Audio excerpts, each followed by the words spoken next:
And we'll Okay, I'm see. gonna post this on the Instagram. I'll wait till you finish that. I will put it down. Hold on 1 second. Yeah. We'll see who shows up because I feel like I don't know. Did I get a notification? I turned my notifications on for us just to see if it comes through. Nope. They're so inconsistent.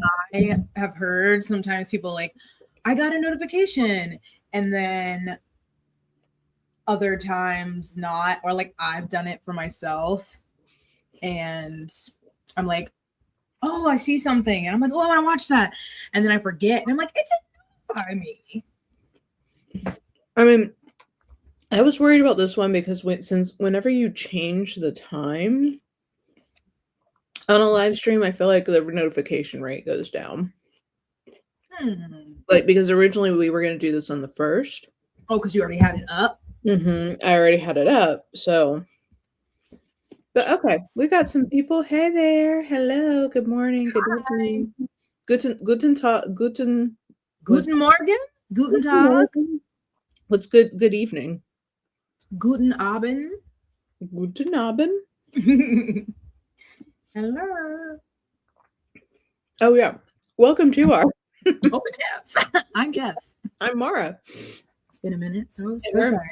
Mm-hmm. Hey, I feel like we're back. You know, decently regular. Yeah, we've been doing better. Yeah. Then some things comes up, but. Well, you had a impromptu trip to Paris, so you could not impinge on that. How was your trip? So actually I didn't go. Oh, mental man. I felt like I was gonna get there. I just didn't. Yeah. But, well, it's fine. I'll go.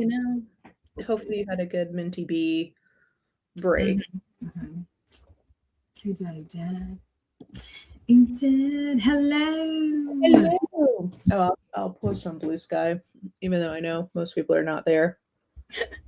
I made one and then I was using it and then I forgot and then I was going on Threads because people were talking about drums and then I've gotten sucked into Threads and I'm slightly ashamed, but like I'd be on there. Well, Threads stresses me out. Which is why that's valid because it's morphing into Twitter. Yeah. Yeah, I don't know. I feel like I don't really I get from Blue Sky what I liked about Twitter, which was like if there's news breaking, I can go see it and like click on it and see something quick. Yeah. Yeah. Oh yeah, Threads is mess. But sometimes it's fun. Like I don't watch the WNBA, but I love following it on Threads, like reactions and stuff. Love that. I just love that women's sports, I feel like, are getting. Yes, they got a professional baseball league now or softball. I know. I feel like because the men's sports are getting so insanely priced, people are like, fuck this, I'll just go watch something else. Yes. And then, like, what I liked on Twitter is people like, I don't even know what you say, tweeting about shows they're watching or like shows that I'm watching. But some of the stuff, especially some of the bookish stuff, is very book Twitter where I'm like, you guys are insane. And yeah. It's an interesting bag. It gets to be a lot. I wish it was better. Deutsche Bahn, which is the German train system, is a hot goddamn mess. Especially on this side. I think on the east it's a little better because they have faster trains. I think that's true because when I thought I was going to get to come visit you this fall, I was looking up the train situation. I was like, this is not great. They take because I've even looked, like when I went to Berlin, I'm like, oh yeah, let me look at the trains. I'm like, why is it going to take me 7? Like they're not, at least from this side, there's so many connections. And then the problem is if I went from like where I live trying to get over to Berlin, let's say I have to connect like 4 times, but then my second one might change and then I might miss the next one. They change all the time. West Germany, you need to step your pussy up on. Hello? On the together on the train situation. Meg! Yay! Megan is another person who I watch regularly, but would have no idea because I hardly ever comment. It was best of like, I was watching your video this morning. I just never comment. Relatable. I do that all the time. Yeah. I will talk out loud to a video and I'm like, they can't hear you. You need to write a comment. But I'm like, I'm washing dishes right now. But I'm like, yes, girl. Oh. I know. That's it. I think it's because I have it on the TV usually. Mm-hmm. So it's like, okay, well, I would have to go find my phone. Then I would need to log into my other, because I'm usually watching from my personal account. So yeah, I have to log into Books Like Whoa, and I don't want to do that. But yes. Anyway, Meg, I'm excited you're editing because I'll be excited. Godspeed. Well, I think. Oh my God. I think it's time. We have a lot of ground to cover. I'm so excited. I have no idea what we're talking about. So we're doing the long threatened Zizian deep dive. And I am taking Jess's lead, and I did this in Canva. Ooh. So we'll see. A little Prezi. Yeah. Now, I don't know that I've ever actually presented in Canva. So we'll see. Because up in, I think in the corner on the right where you can download stuff, I think there's a presentation mode. I think I put it in it. Zizians. Yeah. What is this? You're probably going to get to it. I won't even ask. What? I was going to say, I forgot where this even came up from. Like what it was related. Was it related to something else we had talked about? Like yeah. Was it related to like Lori Vallow or something or no? Dude, I don't that's a great question. I don't remember. Okay. I'm just like, I know it came up when we were talking about something else, but I don't remember. Yeah, it came up. I think we were having like a general conversation and I brought it up as like an example of something. And then I gave you a tease and then we said, you know what, this should just be its own thing. Yeah. That's a great question. I cannot remember how this originally came up. We're here. I'm ready. Here we are. Do you have any, do you have any memory of that original conversation? Do you have any concept of what the Zizians are? I feel like it's some weird cult-like group. Yeah. That's about it. I'm like, is it tied to Mormonism? Is it? That's really all I feel like it's like a cult-like group, but I'm like, is it like a spin-off of, my brain wants to say it's a spin-off of what's the thing? QAnon? I don't know. The TrueAnon podcast did do an episode on this, or 2 episodes actually.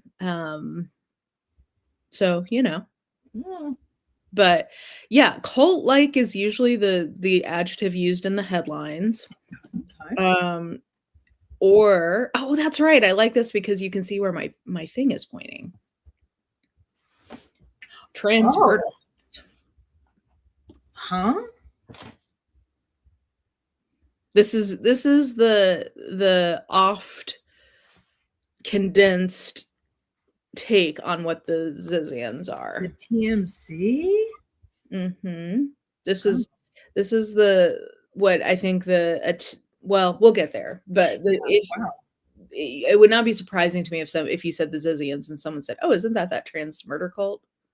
Wow, we're already not where I thought we were going, so I can't wait. Well, cult, you were correct. It is cult-like. So, God, what are the words? I love the little pixel pop. Did you cam? Oh, you're about to see.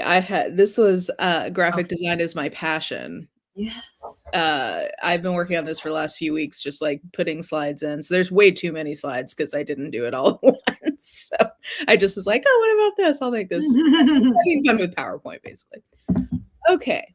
So here are my main sources. I will say it is really hard to get non-paywalled sources about this.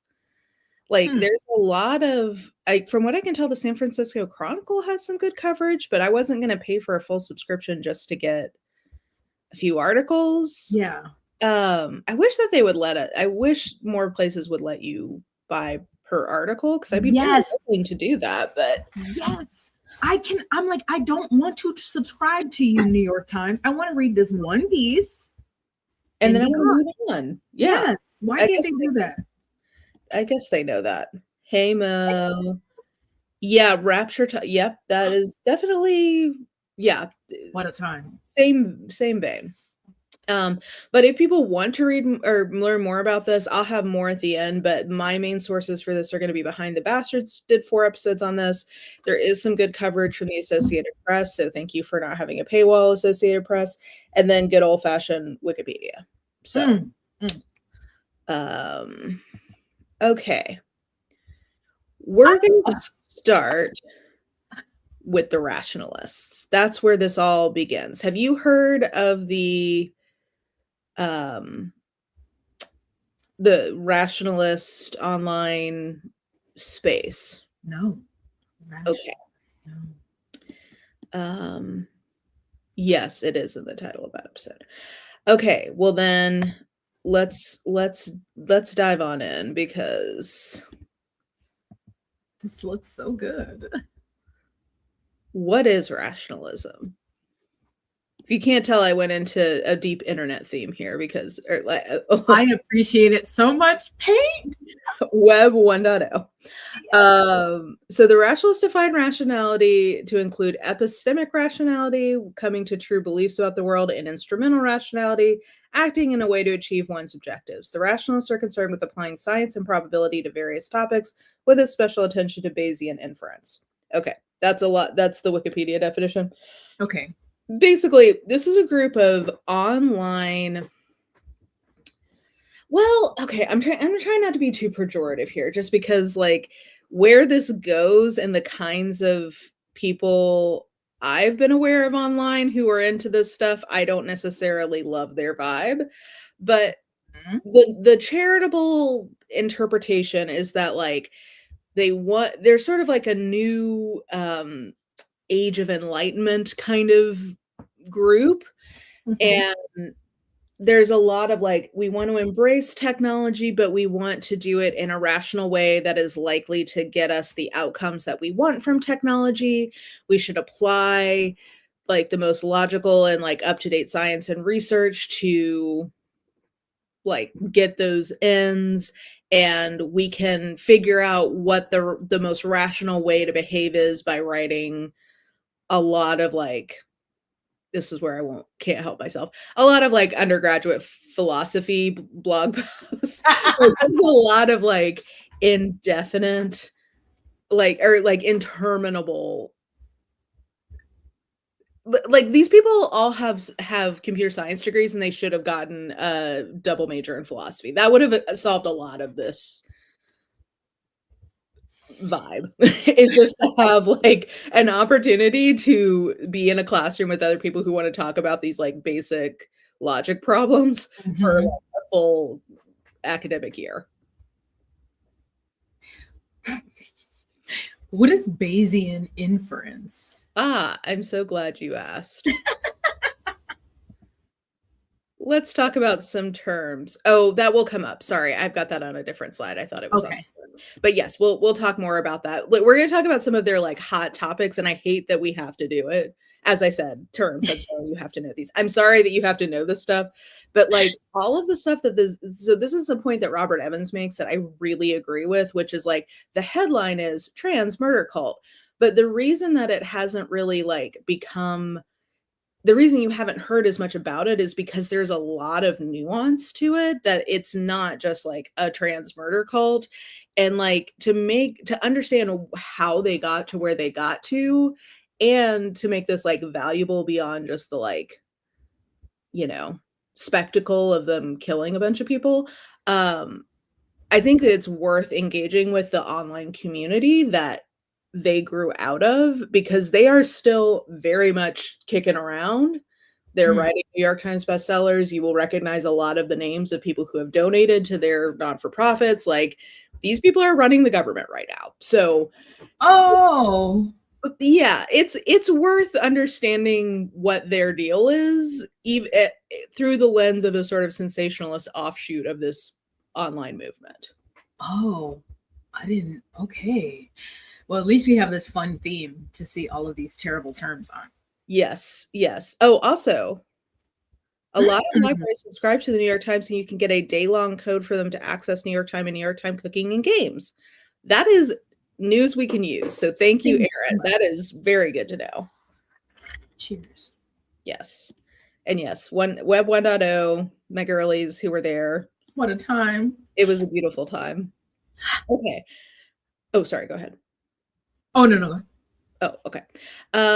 So a few things that will come up possibly that I just wanted to make sure we were on the same page about. So you're going to hear them talk a lot about the singularity. And also I should caveat, I understand a lot of these things are much more nuanced. This is meant to be a relatively brief podcast episode. We're not going to do another two-parter FNAF. Yeah.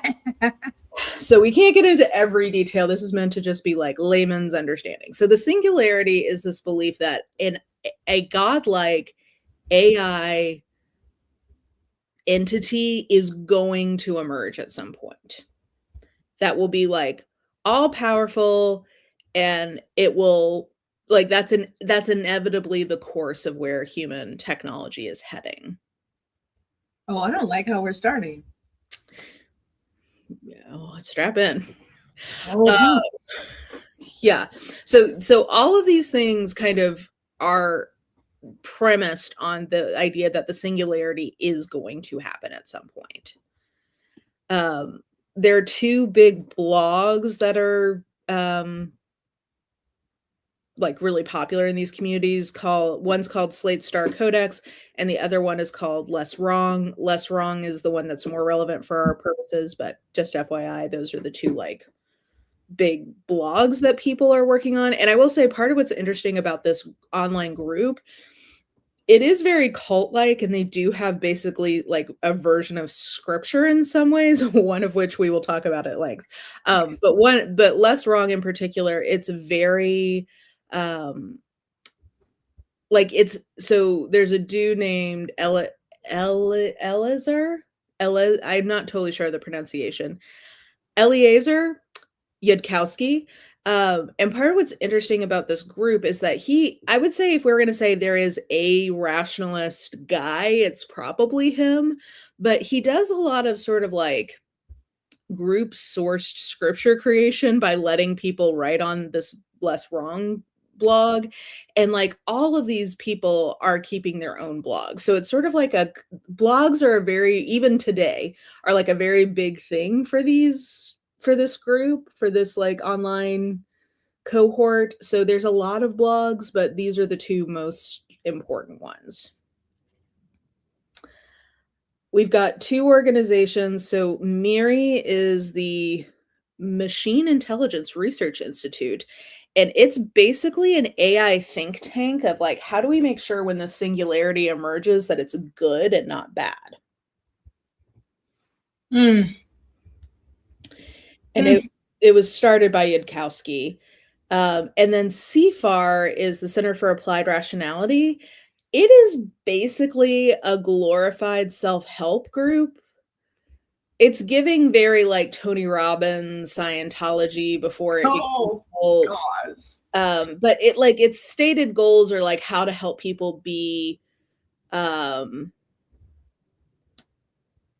more rational in their decision making and like more productive, and to have a net positive value versus a net negative moral value. So yeah. When did this start? Early aughts. Okay. But all of this has become so much more relevant because of the rise of LLMs. Yeah, once you said the singularity, I already was like, no. A lot of this was more theoretical to people until LLMs and ChatGPT and all that kind of stuff really started taking off in more public consciousness. And like people, in some ways, these guys get taken more seriously now because of that. In other ways, they basically got kicked out of a lot of the stuff they were in, because now that the corporations can actually make money off of this, they don't want these guys around who are concerned with how we make sure the AI is ethical. So, so increasingly relevant, I would say. Yeah. Jesus. Yes.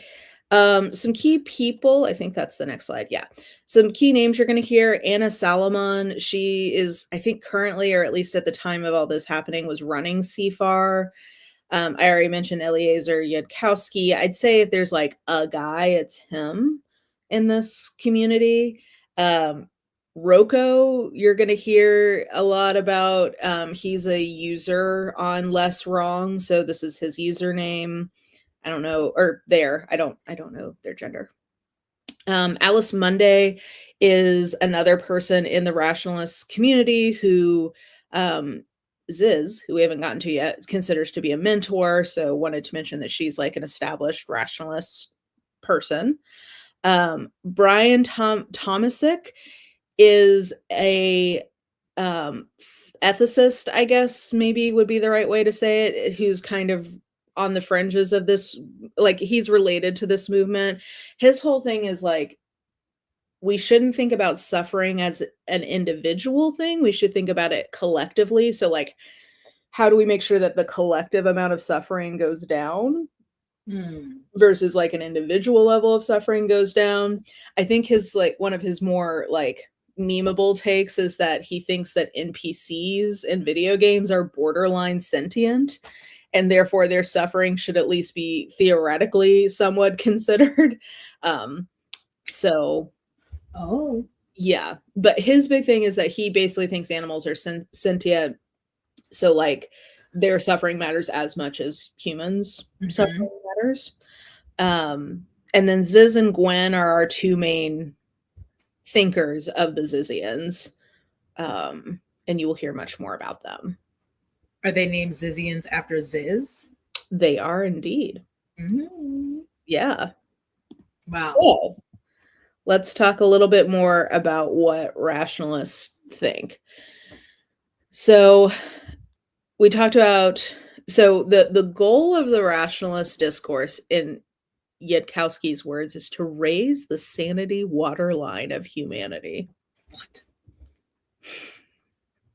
Which is such a fucking L. Ron Hubbard line, I gotta say. Like, so much of this, I'm like, this is just Scientology. Raise the sanity waterline.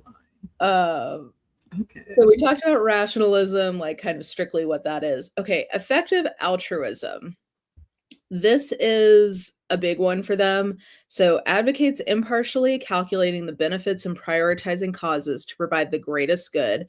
4 principles unite effective altruism, prioritization, impartial altruism, open truth-seeking, and a collaborative spirit.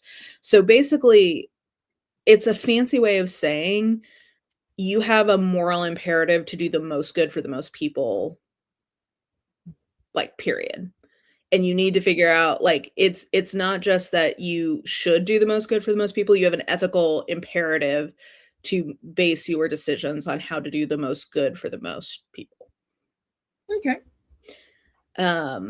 Yeah, that's it. Okay, I should say a lot of this is just like, if you've, again, these people just really needed to take a double major in philosophy, because I think a lot of this would have been addressed for them. It's not quite utilitarianism, but it's like not far away from it. A lot of these are just sort of like recycled ideas from the first Enlightenment that they're trying to like. Yeah, it's not crazy. Let's not. I'm like, oh, I've never heard that before. Yeah, like there's not. I think they think they're a lot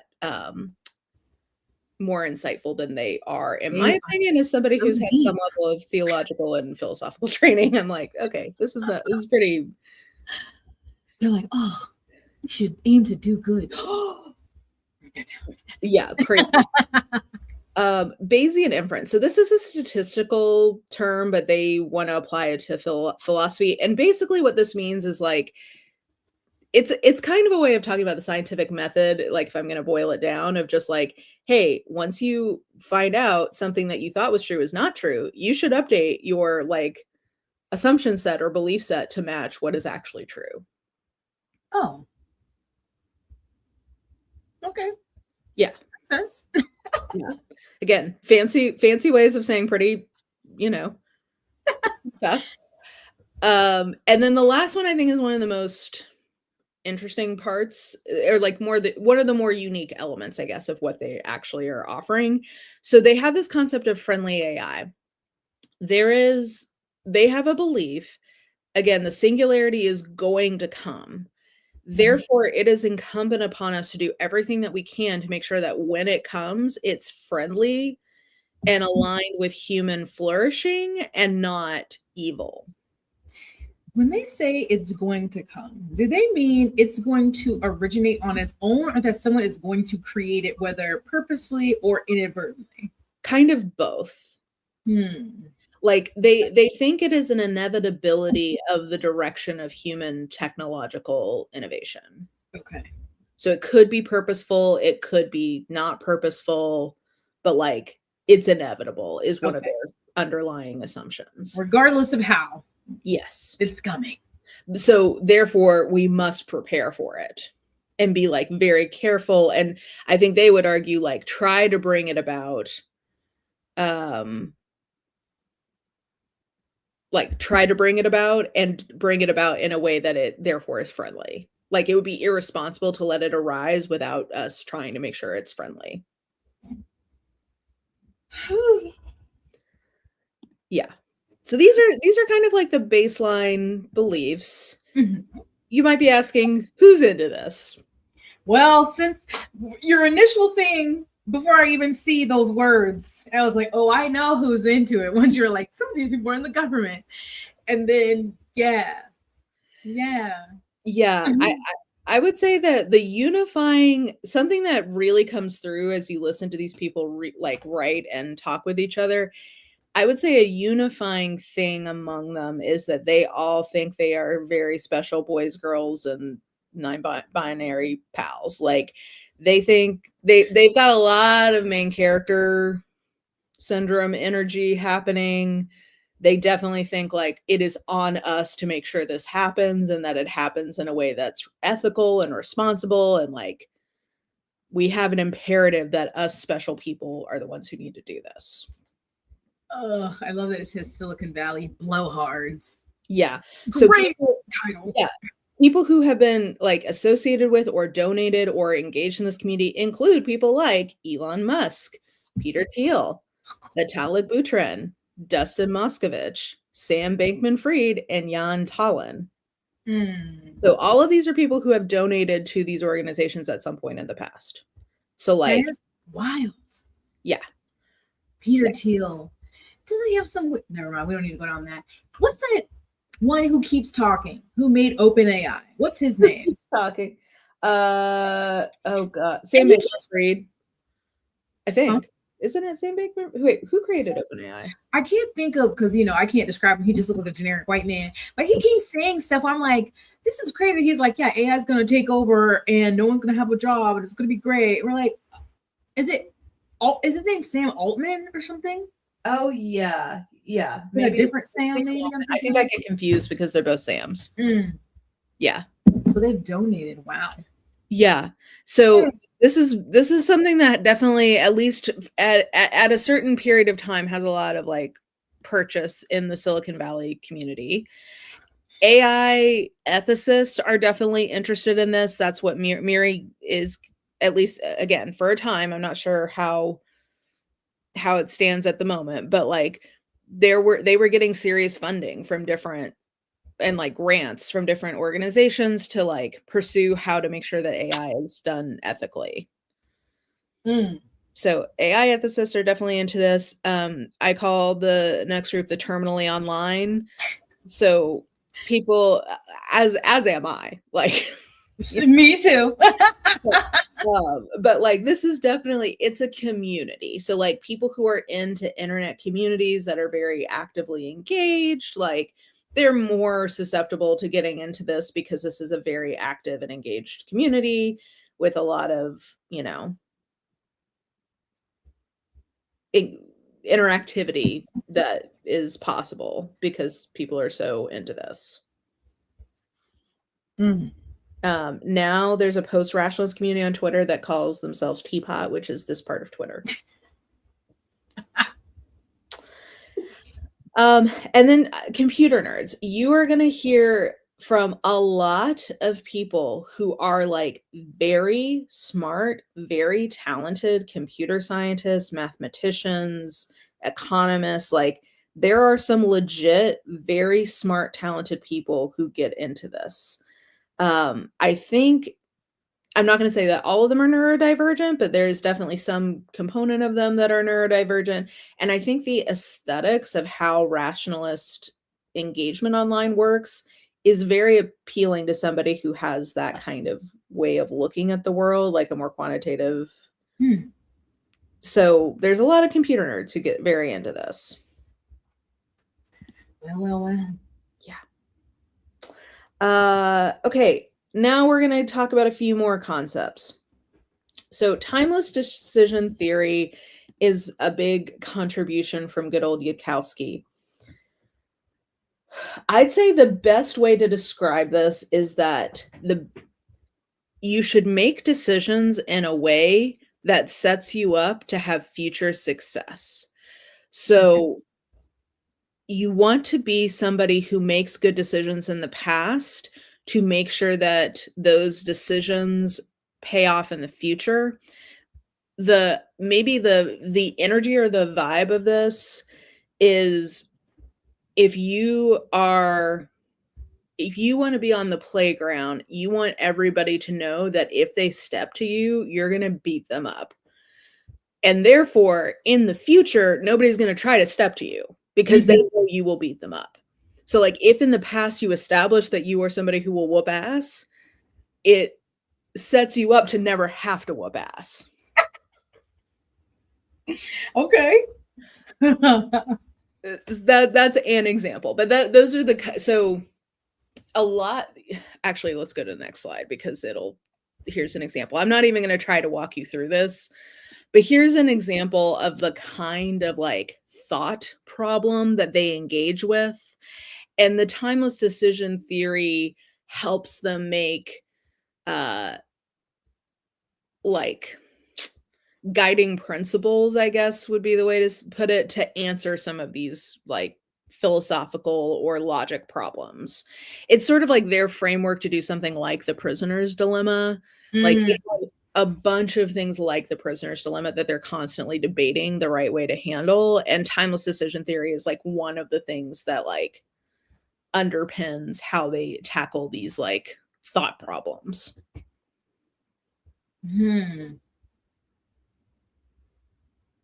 So Newcomb's paradox is definitely like one of the big ones in their community.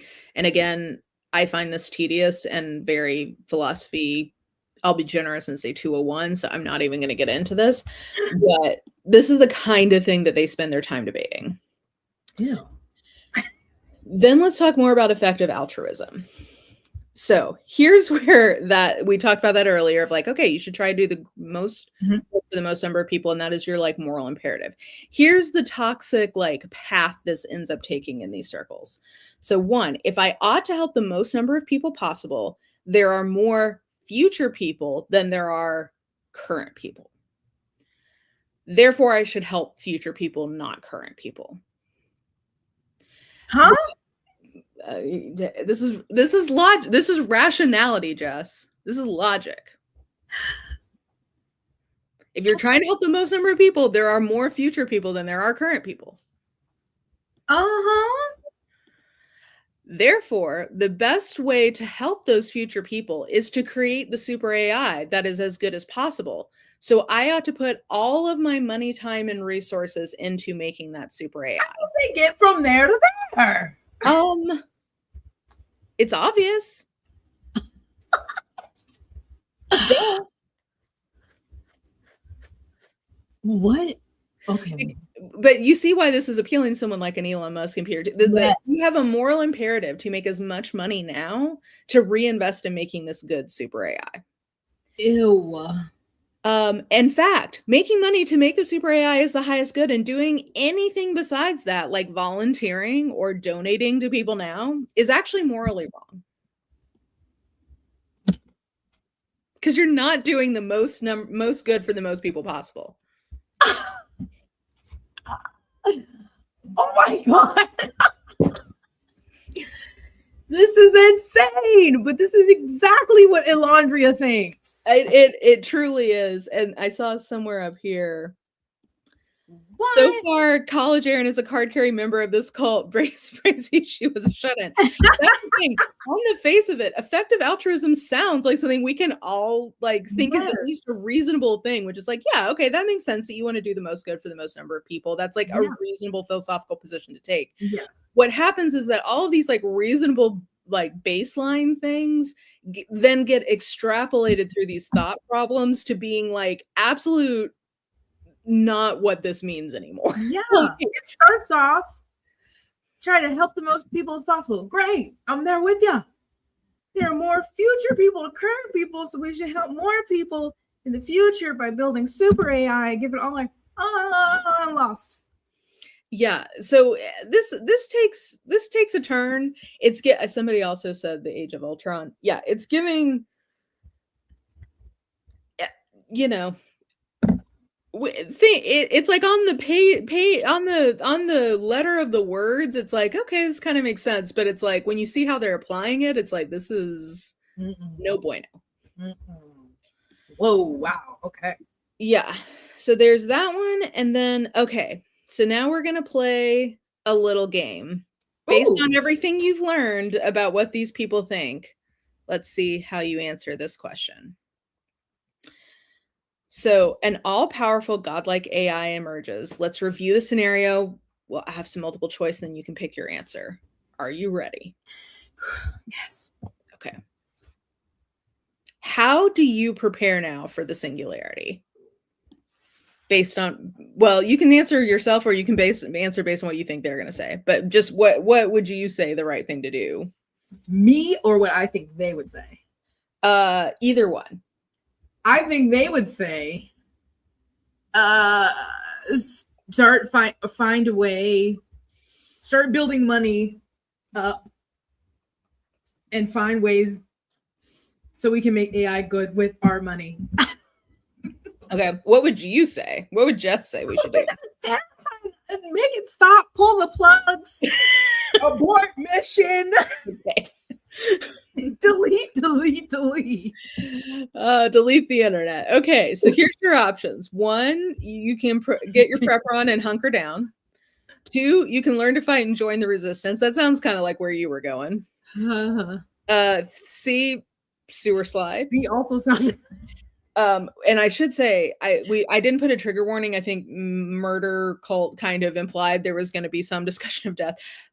Because of the nihilism of this, there is a lot of self-harm in these communities. So a little bit of a warning there that we will be talking about that. But D, help it emerge and be nice to it now. So what do you think? What do you think they say the answer? D. Ding, ding, ding. Be nice to it. Oh, I hate it. And we'll talk about what the thought problem is that helps them arrive at that conclusion. Not all of them, I should say that Yudkowsky like dismisses this outright, but a lot of them do think the thing we're going to talk about. Now, can you complete this word? Why does my brain want to say Calvinism? That's not it. What? Yes, it is. Because this is basically atheist Calvinism. This is so that for this next paradox. Okay, so here's the thing that a lot of them arrive at is Roco's basilisk. And this is basically a version of Pascal's wager, but it basically says that there could be an artificial super intelligence in the future that, while otherwise benevolent, will punish anyone who knew of its potential existence and did not contribute to its advancement or development in order to encourage that advancement now. Basically, it will create a future AI hell in the future to incentivize obedience in the past. This gets into like the timeless decision theory of like, you need to be somebody who is going to help the AI in the future now, or else when it comes into being, it will know that it needed to create AI hell to incentivize people to help it in the past, and it will create that hell and send you to it. So what if you didn't know about the Zizies until later, and you didn't know your past self was supposed to be setting yourself up, so you still get to go to AI jail? Hell, I think you're good. I should apologize to you all. I think by telling you this, I may be condemning you to AI future hell. I'm sorry about that. That's my bad. you have their blood on your hands. I What? do. This is okay. I know you are, more. I've heard of Calvinism. That's why I want to see, but like, is that what they believe? Well, so Calvinism is a theological offshoot of Protestant Christianity that basically says that what it's the tulip, it's total depravity, something I forget what the U is, limited atonement. I don't remember, and then perseverance of the saints. Anyway, basically what it means is like God has already knows who's going to choose him, and so he chooses them. And you can't like you basically like everybody who's going to be saved. Oh, it's like called predetermination or Isn't that predestination. what the Jehovah's Witness believe? Well, they have theirs with their limited number that get into heaven. I So it's not don't exactly the same thing, but like Jehovah's Witness have like a number. Isn't it like 166,000 or something? yeah. Limited number of seats. No, not the same, but that's Yeah, what it's making me think of. there's not a limited number of seats necessarily in Calvinism. Um but basically like in some ways missionary efforts are pointless because like if you're going to be saved, you're going to be saved. Your name's already written down. Yes. Your heart's already like you can't convert anyone. It's essentially like irresistible grace, that's the I, cuz like you can't resist God's grace if you are one of the chosen. Oh.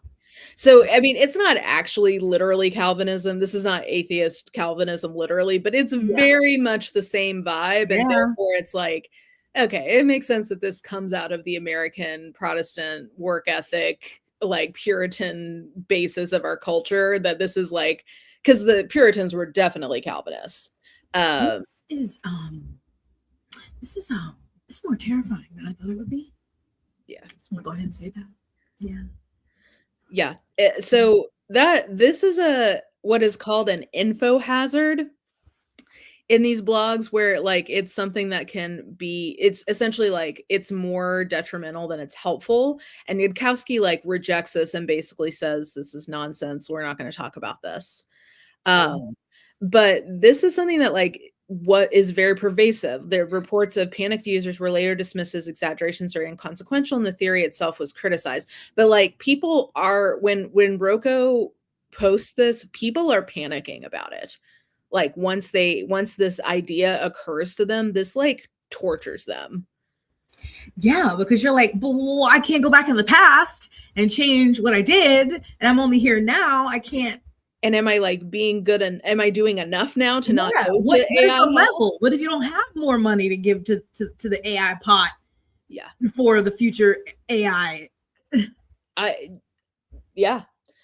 A fun because this is kind of heavy. All this is a little heavy. I thought I would mention I put XAEAXXXII. That's Grimes and Elon Musk's first baby.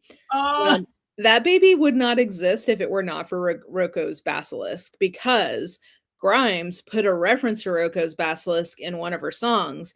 Elon Musk recognized the reference and slid into her DMs, and they bonded over this. Oh,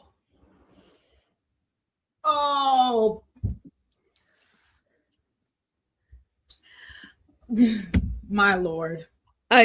Mo's correct. I should have. I did not put that trigger warning in either. And this is a great option too. If this all happens, just get out of there. What is Bill? Okay, not to get too deep in it. Do they say what an AI hell is? I mean, I think it's just like, are you trapped in your mind? Is it a physical space? I don't know. It shuts down all your technology. No more scrolling for you. I don't know, because like they talk about friendly AI as creating basically like paradise, like a version of heaven. So I don't know. I don't know that I've heard them. I've not heard the Hmm. description of what AI hell is like. It's just tripping me out to think that people would think that an artificial intelligence god essentially is going to one emerge or be able to create a I know. ah, It's and I think what's interesting about it to me is it's like you can see how they get there through their own logic puzzles so mhm. that it feels to them not religious. It doesn't feel like a belief. It really feels like logic and This is a reason and logical rationality. thing. Yeah, Yes. like we have technology. This is where this is going. This makes sense. Yeah, but then when if you're not in it, if you haven't been on the journey through all of these endless blog posts that they have, from the outside looking in, it's like this is a religious belief that is nuts. Yeah. um so it's in yeah. Okay. So that's a lot of the foundational rationalist stuff we need to do, except for we need to talk about one of their key texts. And when I mentioned this, I do remember in the last time we talked about this, when I mentioned this was when we were like, we must have a separate thing about this because this is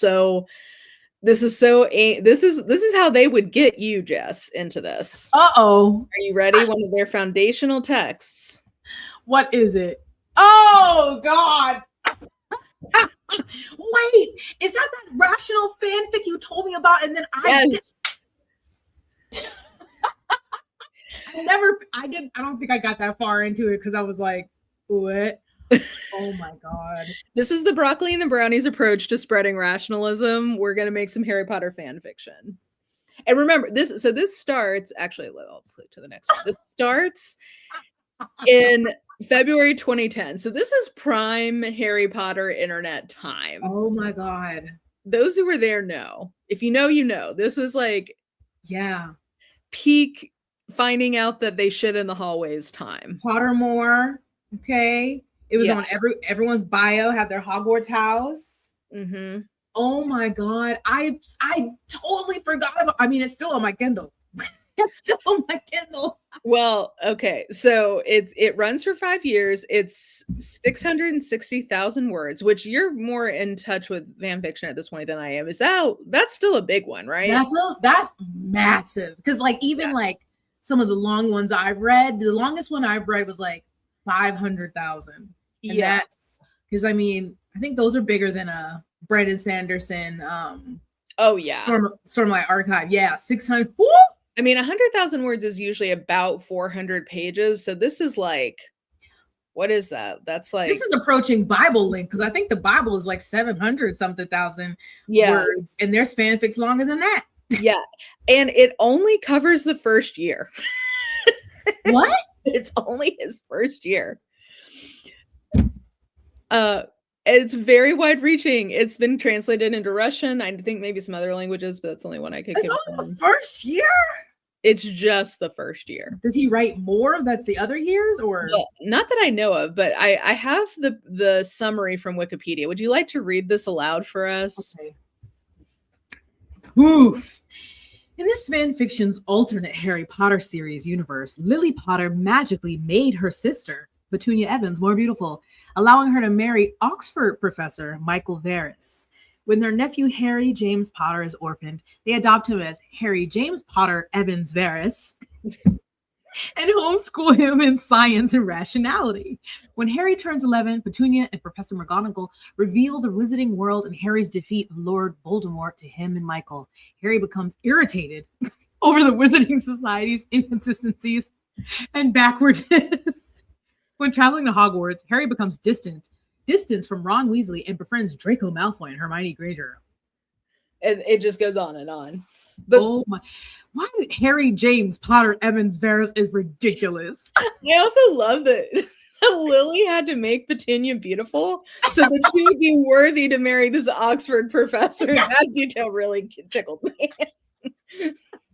And listen, Harry becomes irritated with their it's like, actually, yeah, that's how you do that.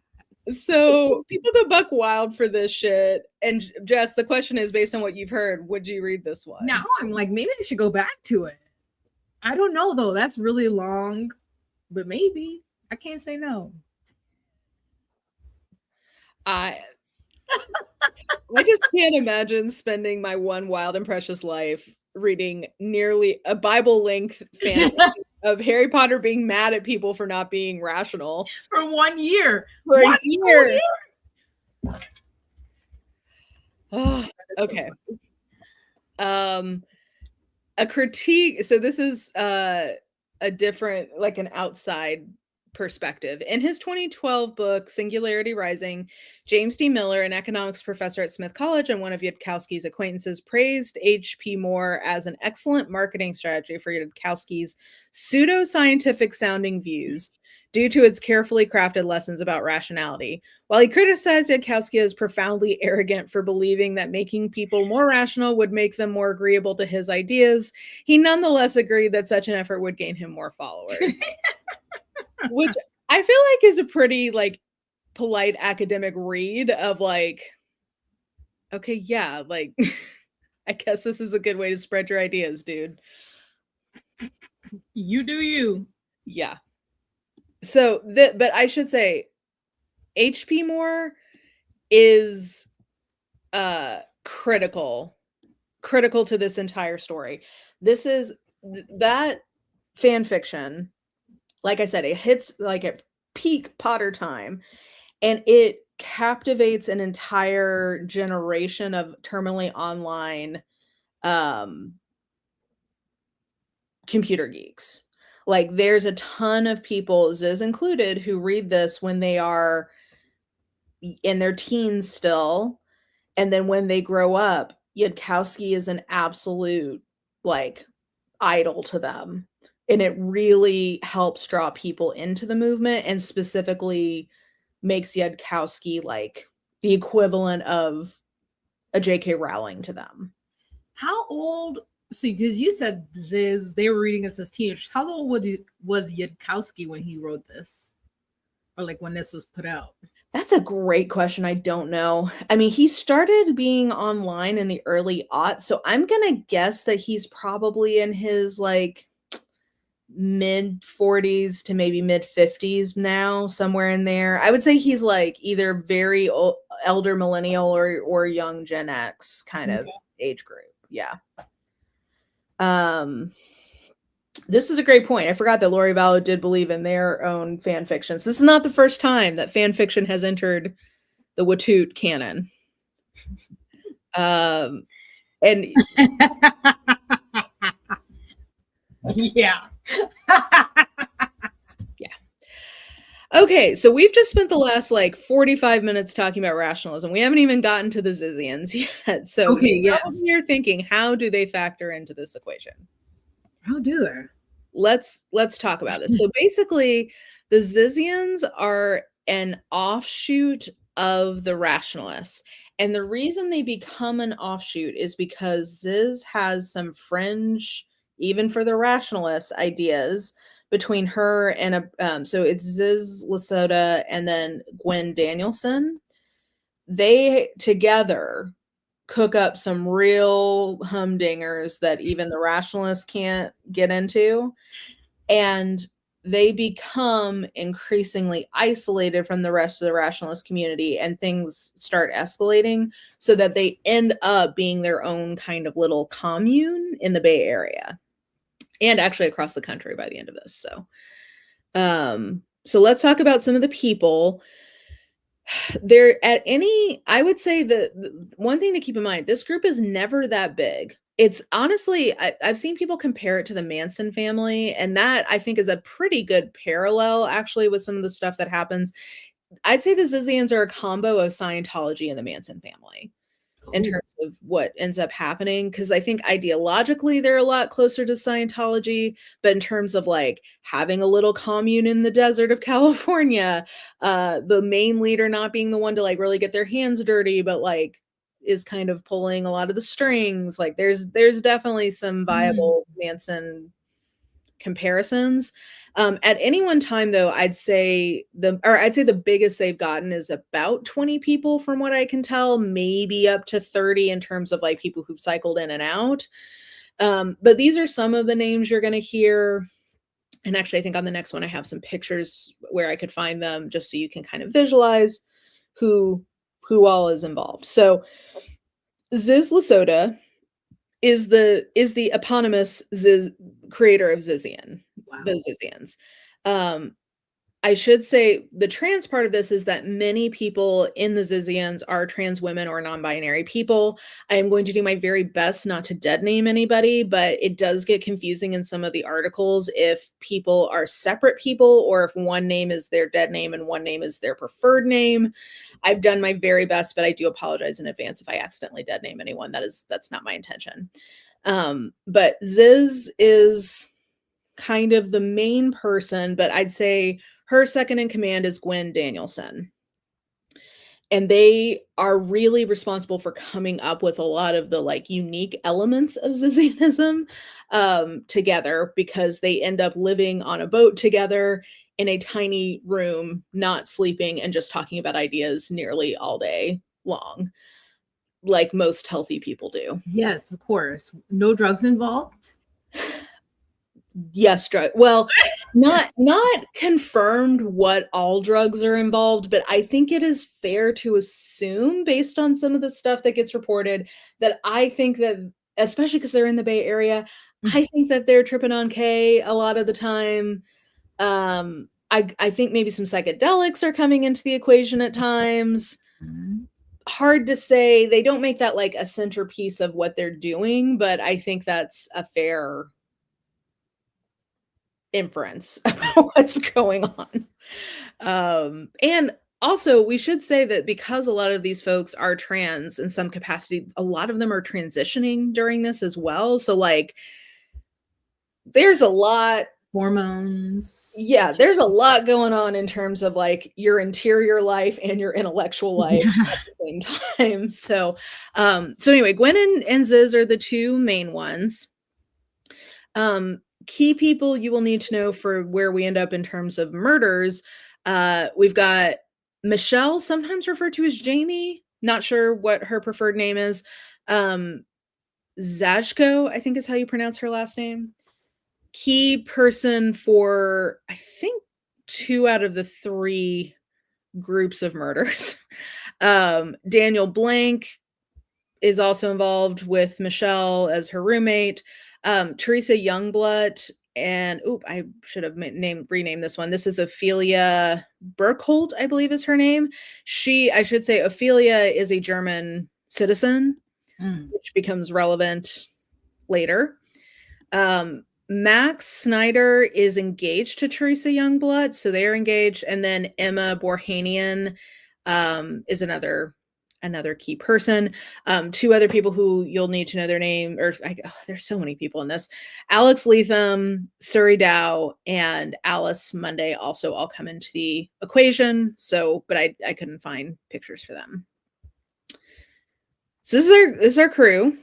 Let's start with Ziz, because it's named after her.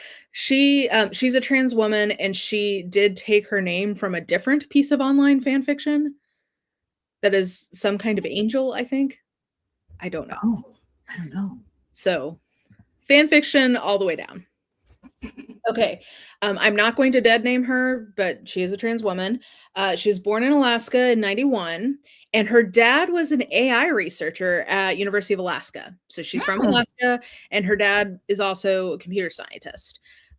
She gets her degree, I think, in comp sci at University of Alaska, and she is considered to be very brilliant. She had an internship at NASA where she won like an award of some kind for this weather thing she made. She interned at Oracle. So like she is a legit computer scientist. She is smart and talented. That is not in question here. But she does end up coming to the Bay in 2016 in order to be closer in physical proximity to the rationalists. It seems like most of the physical rationalist community is living in and around San Fran, I think in and around Berkeley. That makes sense. From what I can tell. So she comes in 2016. She has her own blog, and she is like deep in rationalist stuff. Like she's going to CFAR meetings. She like is going to in-person meetups. She lives in a rationalist like group house at some point. Like she's in it. Some key things about her is that she is a vegan, and I would say people who describe her as a militant vegan, I think that is fair. She considers animals to be equal to humans. So like if you step on an ant, in her opinion, it is the moral equivalent of if you killed a person. Wow. All So right.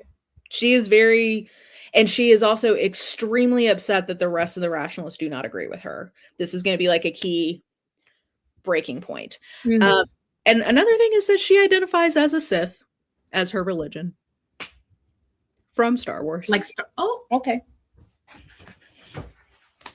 Okay. Yeah. This will become relevant as the story comes on. Of course, of course. Okay. Some of her notable teachings. I would say the theme I see, and I don't think I've seen anybody call this out, but as a former evangelical fundamentalist, I see in her an intense religious scrupulosity. That is really what I think a lot of this comes from, is this idea of like, I think she has a deep burden to be morally perfect and she holds herself to that standard and other people to that standard. Some of her interesting teachings, and we'll talk more about this in a little bit, but she talks about how on her blog, how the two hemispheres of the brain hold separate values and genders and often desire to kill each other.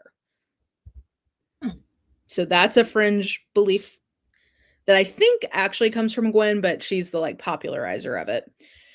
She believes that you have a heroic responsibility, and that means acting with effective altruism no matter the personal cost. One of the things that she says you should do as a part of that heroic responsibility is commit to maximal force now so that you never actually have to use it. That goes back to my like bully on the playground analogy. Mm-hmm. She's like, if you are known as somebody who will kill someone if they step to you, you'll never actually have to kill someone. You can guess from the title of this that might not be true. But that's something she really instills in people, is like, you got to be ready to like, yeah, that's part of your heroic responsibility. And then she comes to believe that CFAR and Miri are both transphobic and that they are purposely misappropriating funds to cover up for sex pests. From what I can tell, I don't know about the transphobia part. That seems, it's not, well, I don't know. I'm not even going to comment on it. It is possible that they are being transphobic. There are a lot of trans people in the mix, so that's an interesting data point if they're also transphobic. But then it does seem like there is some truth to the sex pest component, because there's multiple allegations from women who are like, essentially like Yudkowsky using his hero status in their eyes from Harry Potter fan fiction, puts them, or like creates an environment where there are older men being sex pests to like women in their late teens and early 20s. All that's alleged. I don't think that's anything that could be proven in court, probably, but I at least on this one, I can like see from what I can tell where she's coming from, and she is like pissed. Like she just finds it. But the funny thing is, the reason she's pissed is because she says that is evidence that they are not making good timeless decisions. Because if they were the kind of organization that could not be blackmailed, if they had just made the choice to not be blackmailable, then they would not have to be paying out things now for blackmail. So that's why she's mad about it. Dang. Okay, so those are some of her notable teachings, some reminders on how people are connected that will become relevant. So we talked about Michelle Zajko. I think I've misspelled this. I apologize. Zajko family, I struggled with your name.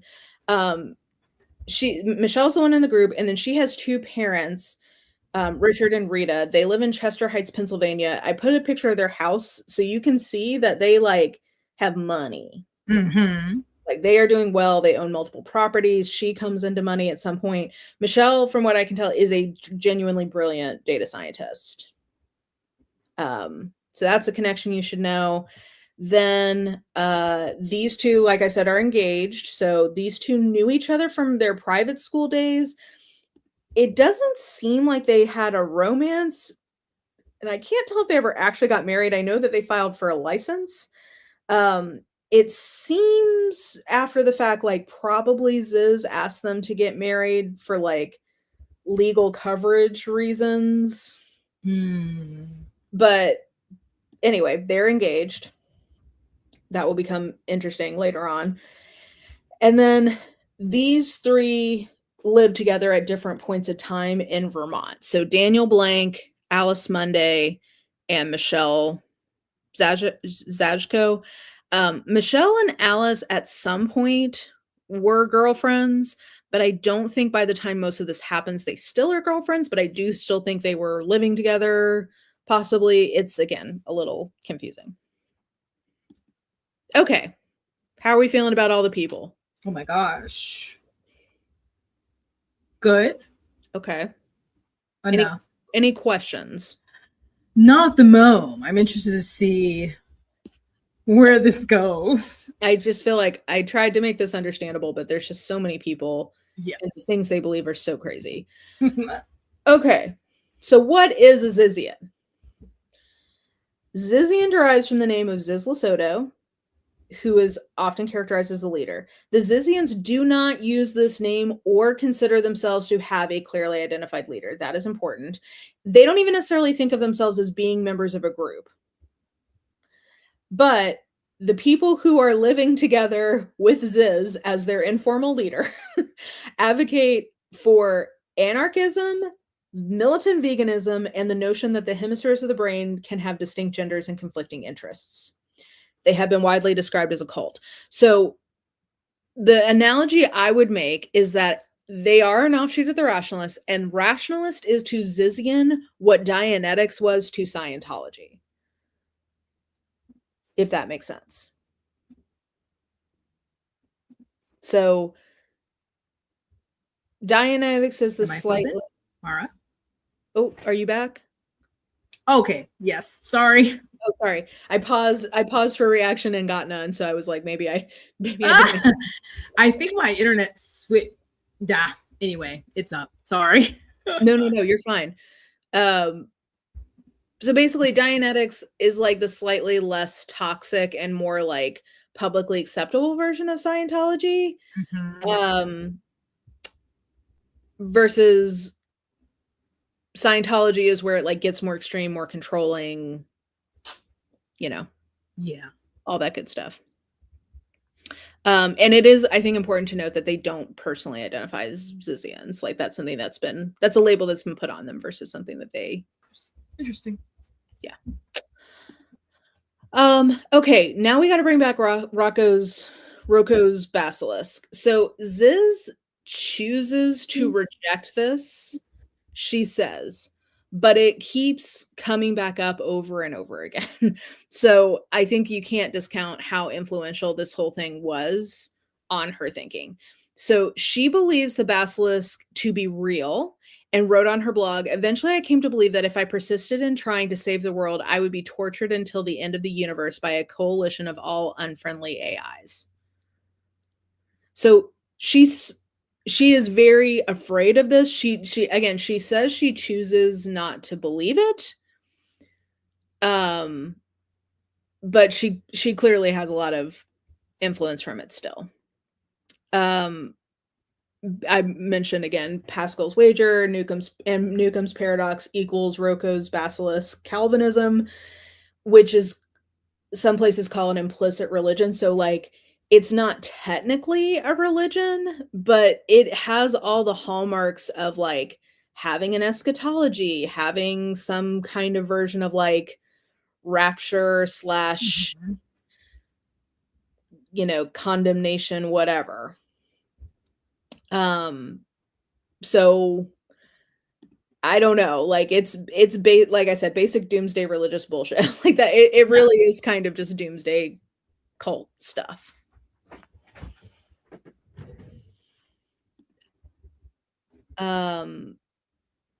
They view the AI so in her view, the AI god's view of us is similar to how most humans treat animals, which is a part of her militant veganism. So she's like, hey, this AI god, if we don't want the AI god to treat us the way we treat animals, then we should stop treating animals that way. So, Okay. and then she also makes a timeless decision now to create when she becomes a part of the overclass when the AI comes into being. She is going to create an AI hell for the non-vegans when she comes into power. Oh my gosh. I'll have to be doubly punished? Yeah. God damn. That's a great point. What if you're a meat eater who also didn't help the AI come into being? I'm doomed. Do you have to do like timeshare on the hell? They have to split custody. I guess. I don't know. Oh my gosh. I know. So this whole concept is like really, I think, very important to like where they end up going. Some of the other key beliefs. So transhumanism, I think people probably kind of know what that means, but it's basically just like this gets into some of the like health maxing or body maxing or like all the stuff people do to try to like optimize their bod. Like, oh, what's that guy's name who like tracks his son's nighttime emissions? What? The billionaire. You mean the guy who's trying to be younger? Yes. Who, like, got his blood transfused or something, but now he has an autoimmune disease. Yes. His name's like Brian or something. Yes, Brian Johnson, I think is that guy's name. Basic ass. Yeah. So that's a transhuman kind of thing to do. Oh, like you can not transgender, transcending your body. Yes. Okay. Yeah. So like we can optimize the human body. And again, very Scientology believe that it created the next stage of human evolution called Homo novus. So same honestly kind of vibe. Crazy.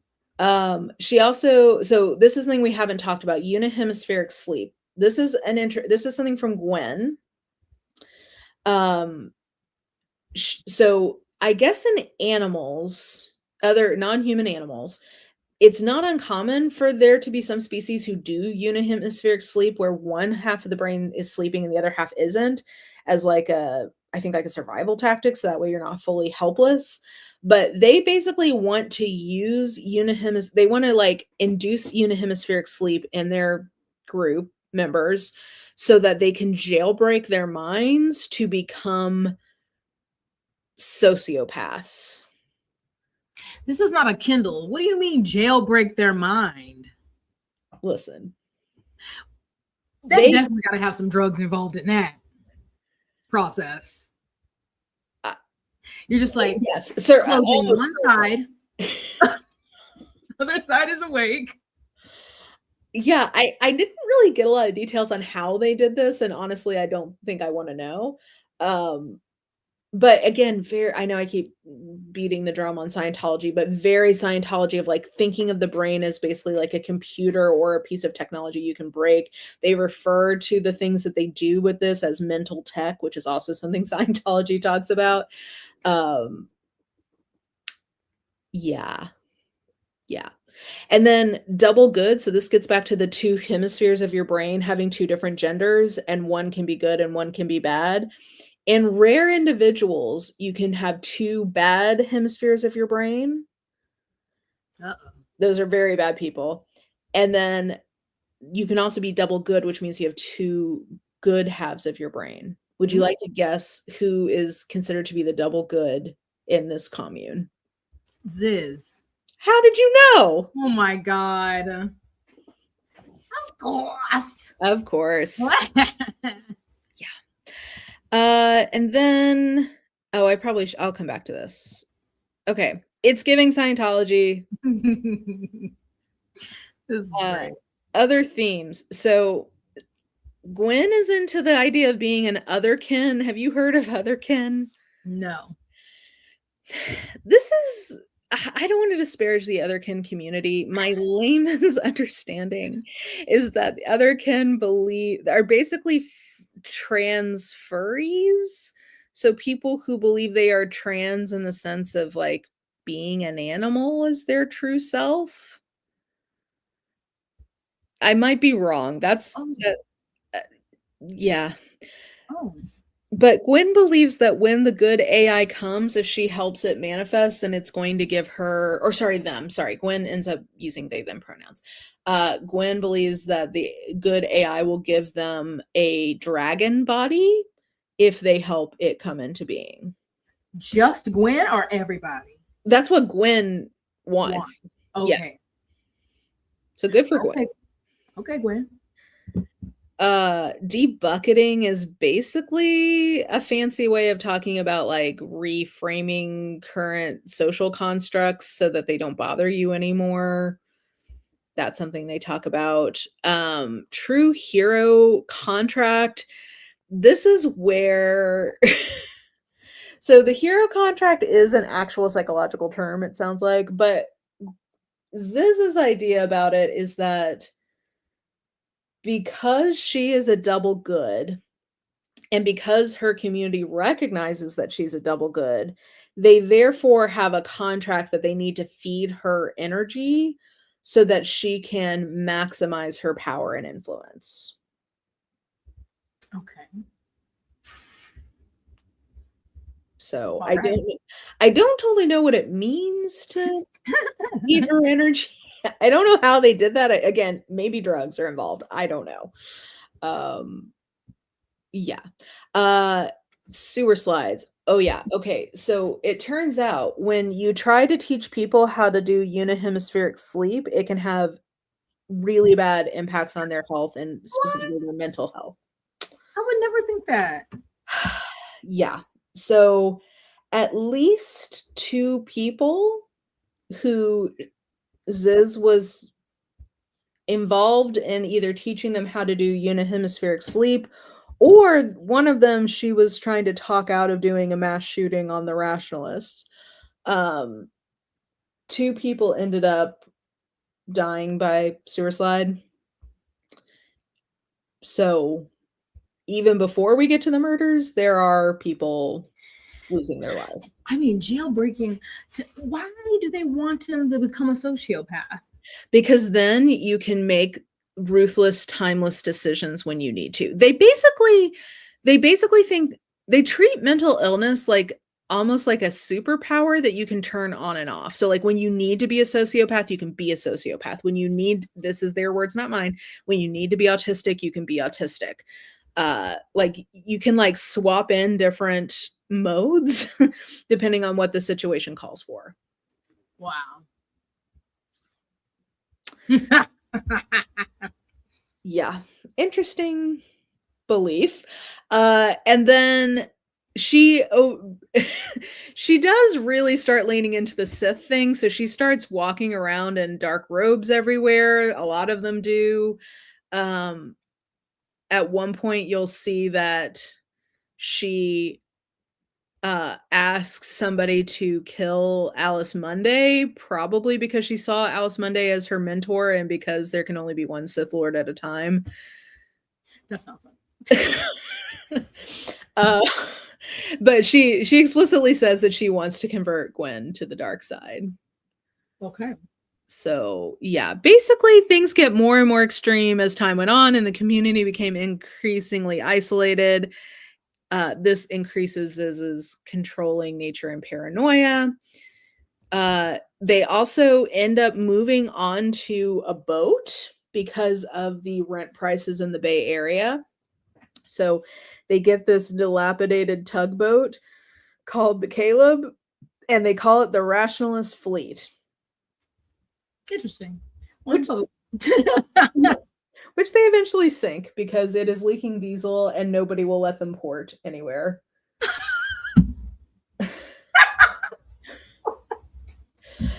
again, very I have this on the next slide, but very Scientology, they also went to sea and also struggled to get to land their boats. Okay.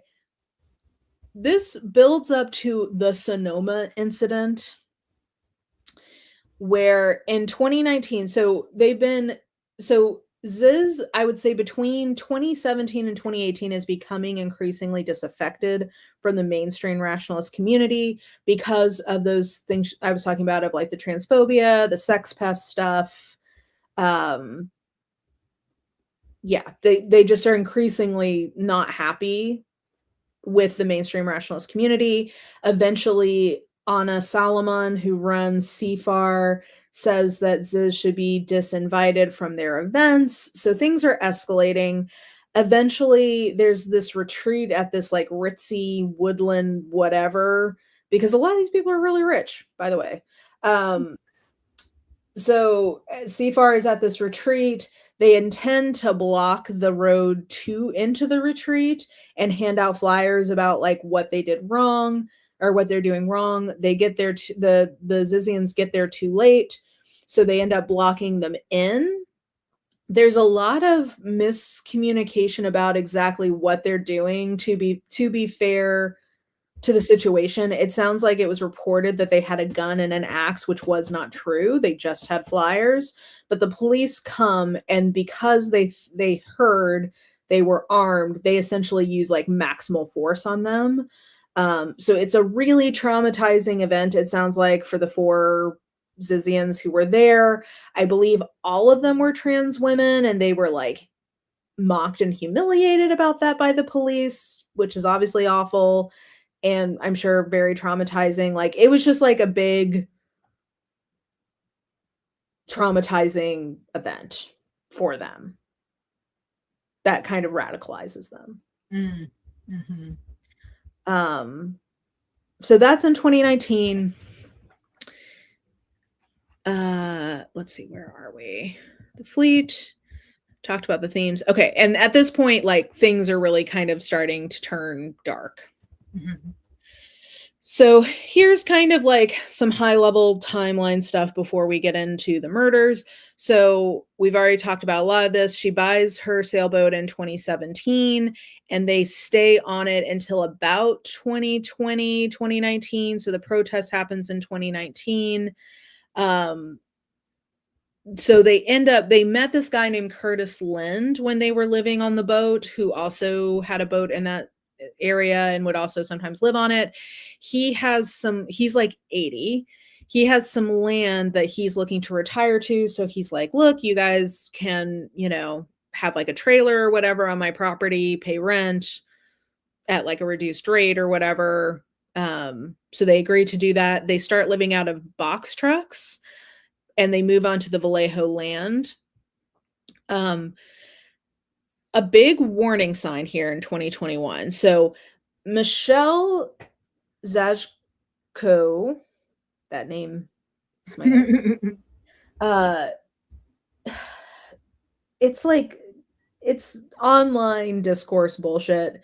Basically, she thinks Emma Borhanian is a bad influence on Ziz and is isolating Ziz from Alice Monday, who is her girlfriend/roommate. And so she starts creating puppet accounts to troll Ziz and make her not trust Emma. When Ziz finds that out, she tells Michelle that Ziz tells Michelle that Ziz will drive across the country to Vermont and kill Michelle if Michelle doesn't kill Alice for Ziz. What?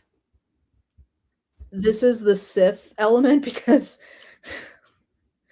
Alice was her mentor, and so she needs to kill her, I guess. Mm-hmm. But Michelle posted on her vlog in 2021 saying that that's what Ziz had done, I think, as like insurance against Ziz killing her. So, surprising. Yeah. And then, plot twist, in 2022, both Ziz and Gwen end up being reported missing, presumed dead. Just out of the blue, or did they go? Well, there's a lot of stuff building up. There's residual court case stuff. They're in this landlord dispute with Curtis Lind at this point, which we'll talk more about. But are they alive? Oh, Lord. We don't know. Okay, let's talk about the Curtis Lind situation because this is the escalation. So, like I said, they move on to Curtis Lind's property in Vallejo, California, kind of like right before the like late 2019, right before the pandemic, that kind of time period. Keep in mind, this is also late 2019 is when the Sonoma situation happens. Mm-hmm. So they move in there. Because of the eviction moratorium California had because of the pandemic, they make the decision in 2020 and 2021 to just like not pay rent. Which, you know, complicated feelings about that. Mm-hmm. But Curtis Lind is mad because he's letting them be there for a discounted rate, and he thought they were friends, so he's not happy. And he starts trying to initiate proceedings to get them evicted. Mm-hmm. Because of the escalating tensions, the Zizians start carrying around like knives and threatening the other people who live on the land with them. Like they're becoming allegedly they're becoming very aggressive towards the other tenants. And then in 2022, by the end of 2022, there's like a lot of back and forth that year where they're going to leave and then they don't and whatever. He finally gets the eviction order that they have to be out on November 15th, 2022. Damn.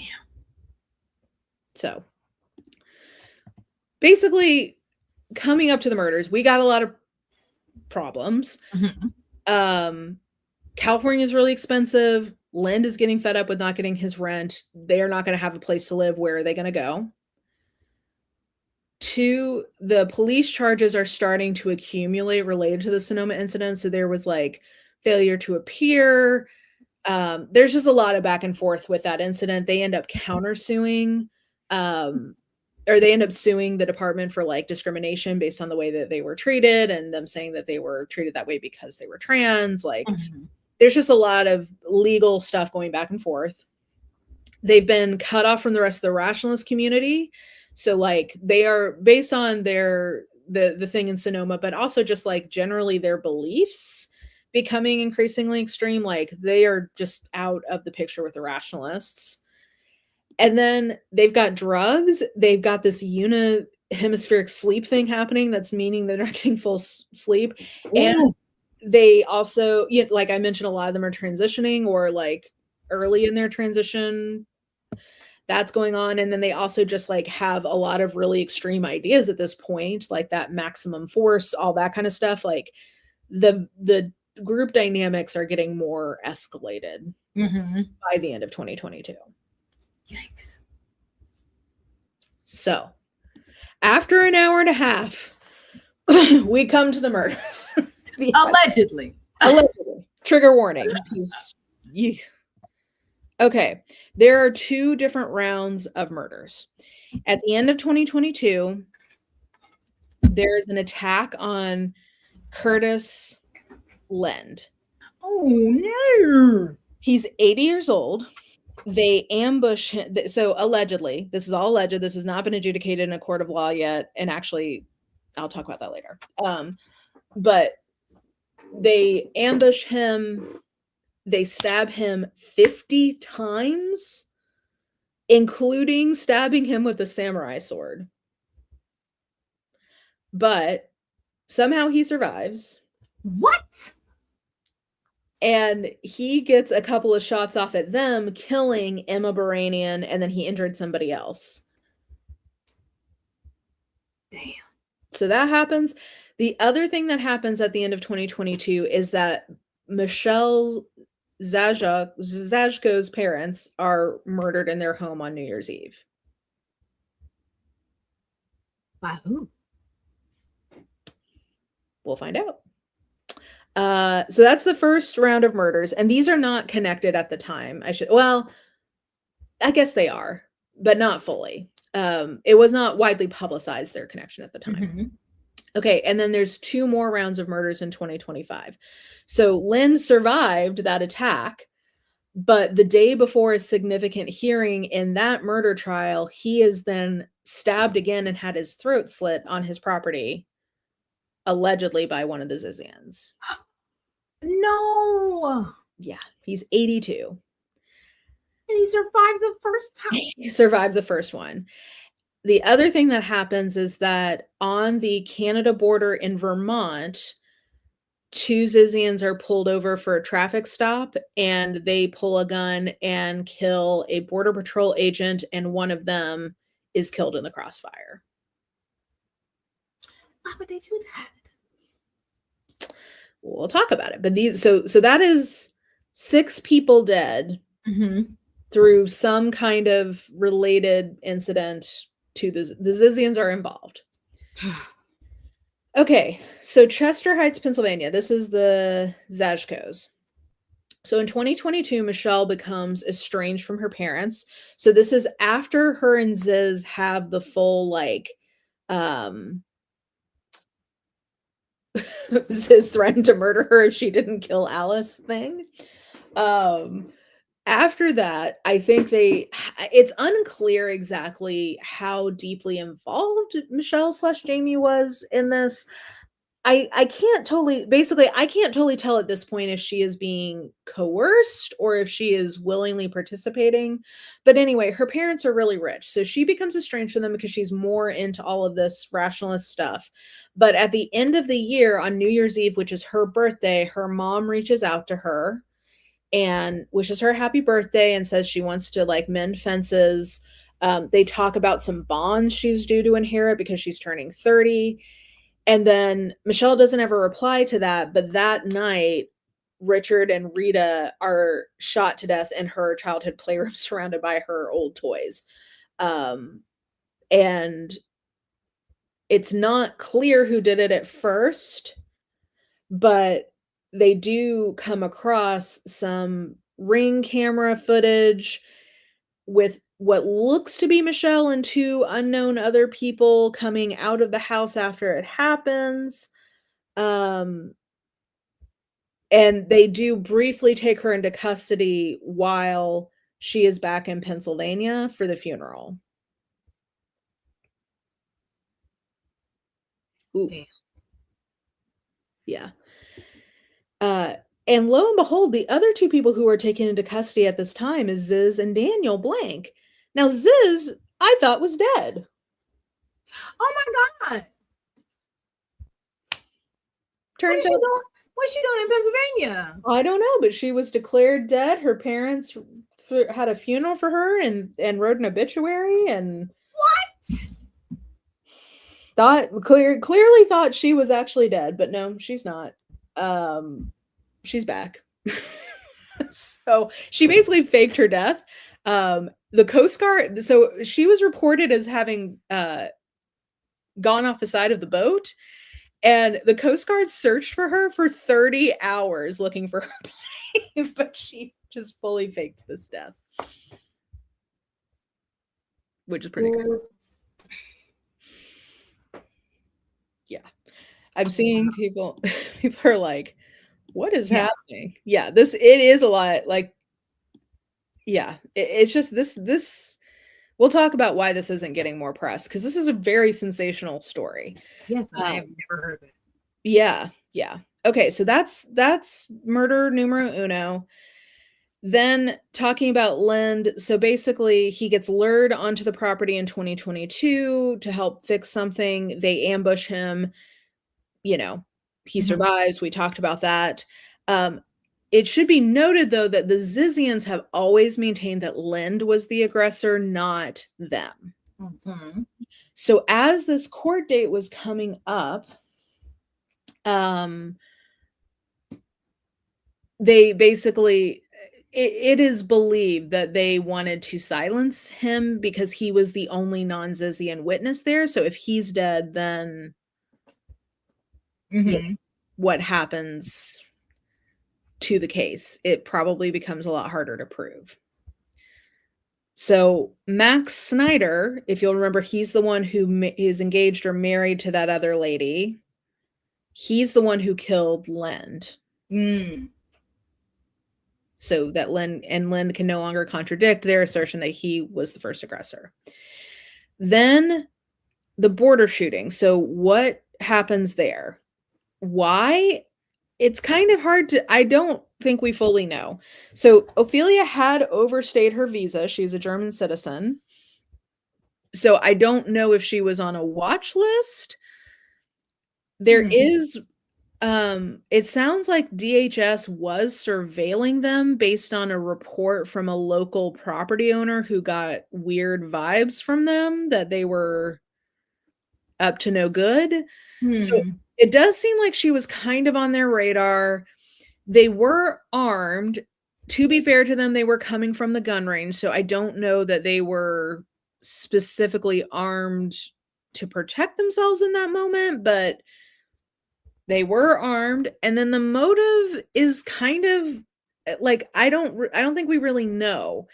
Initially there was a thought that it was there was an attempt to say this was some sort of like Antifa thing or like trans activists, left-wing terrorists kind of thing. Yeah. But they got pulled over. They didn't initiate the contact with them. So I think that kind of fell apart pretty quickly because the facts don't really support that it was a targeted, like, political. Yeah.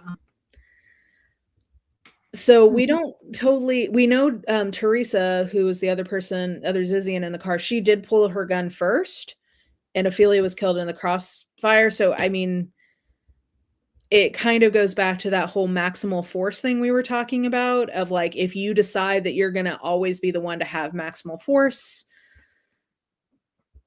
you have to follow through on it. That's kind of the best motive I can surmise. Damn. Okay. And just to visualize the timeline, God, this is so long. I'm so sorry. I promise we're getting close. Hopefully this is interesting because I don't think that this has gotten talked about nearly enough. Yeah, I'm like, how have I heard of? And I know there's a lot of things that go on, but sometimes I come up something and I'm like, wait, how did these on the internet? How did I miss this? Yeah, this is so wild. So August 2022 is when Ziz is reported missing, presumed dead. So that's in 2022. The Lend ambush happens in November of 2022. So a few months later. Then a few months after that, the rationalist blogs start posting community alerts that Ziz is like alive and dangerous, basically. Because so this is also crazy because the California cops could have maybe helped stop this at the moment. When they went to investigate the Lend ambush, they found Ziz on the property at that point, and they recognized her and knew she was reported dead. So like they could have taken her into custody at that point for faking her death to evade the warrant out for her, but they didn't. That's weird. Yeah. So Ziz is known to be alive at this point. In February, so then a year goes by. I think basically they're all kind of underground during this time. But Michelle Zajko, God, I cannot say that name. Michelle Zazko purchases 3 guns in February of 2024. And then 3 months later, Teresa's parents report her missing. And they're worried that she's in some sort of, they tell the police that they think she is in some sort of coercive or abusive relationship. But because she's an adult, there's not really anything they can do. And they don't even have a missing person report open for her. So then in January 2025, fast forward, Teresa and Ophelia are scouting for a commune in rural Vermont. And that's when someone reports them as like seemingly maybe up to something like the cult aspect, or like maybe they're plotting something. But whoever it was basically got like a creepy vibe off them and reported them. And then where things like really escalate here, we've got the request to expedite the trial. So the prosecutors are so The land ambush happened in November 2022. In January 2025, so like more than 2 years later, there's been a lot of delays in the trial, and the prosecution moves to set a trial date soon because like their key witness is Charles Lind. He's 82 at this point, and they're worried he's going to die before they can get to trial. So they ask for them to expedite to set a trial date and get it going. The next day, Curtis Lind is killed by Max Snyder. And then the day after that is when the Border Patrol incident, which is Teresa killing people. So these two fiancés kill people 2 weeks apart.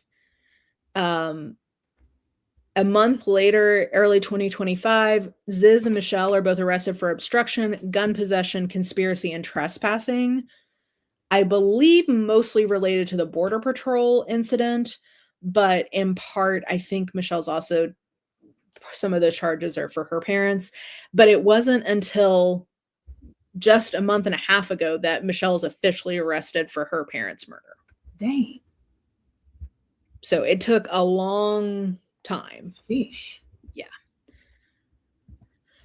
Okay, what are the commonalities between all of these different things?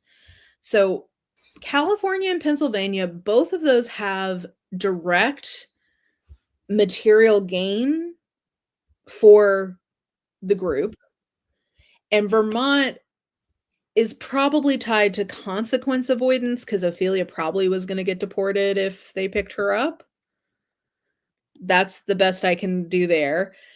None of these deaths have a direct ideological impact, but they are all made possible by their ideology, if that makes sense. So I think the trans murder cult thing implies that there's some sort of like ideological like imperative based on maybe like social justice or their trans identity. That's not really like a lot of these people happen to be trans, but really their ideology is what is driving them to do this, which is not really explicitly political. It's more sort of like technocratic or like cultish. Yes.